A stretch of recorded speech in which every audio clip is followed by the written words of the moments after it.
Bukas nga ay birthday ni Win, kaya naman kahit naka-work from home ako ay pumunta pa rin ako ng office at doon ako nag-duty. At dahil love na love kami ni Ate Maggie, ay nagdala siya ng pansit habhab, pa-welcome niya daw sa amin. Ngayon nga lang ako makakatikim ng ganitong pansit at sa totoo lang hindi ako mahilig sa mga matatabang pansit, pero tinikman ko pa rin dahil baka magtampo naman si Ate Maggie at nung natikman ko na ay nako, solid talaga ang lasa. Sana pala hindi na ako bumili ng kanin at ulam dahil may dala nga din siyang tinapay. Napanay ang alok niya sa akin pero hindi ko na nga kinuha dahil busog na rin talaga ako. At feeling ko nga din ay hindi kakasya sa amin yung dalang pansit ni Ate Maggie dahil hindi na rin nagkanin yung iba. Kaya nahiya na rin akong kumuha ng marami dahil may kanin naman ako. Masarap din naman yung binili kong ulam kahit hindi ko maintindihan ang luto nito dahil nakalagay do sa label ay igado, pero para siyang pork steak dahil toyo yung sauce niya at imbis na patatas at carrots yung gulay, sitaw ang nakalagay. Pero di bali na, ang mahalaga naman marami yung serving at na-enjoy ko naman yung pagkain. Baon mo yan?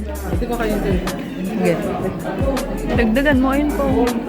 Swerte naman na may tatira pang pansit at tinapay, kaya sabi ko kay Lynn ay igawa ako ng sandwich para dadalhin ko sa prod. Hanggang dito na lang guys, salamat sa panonood.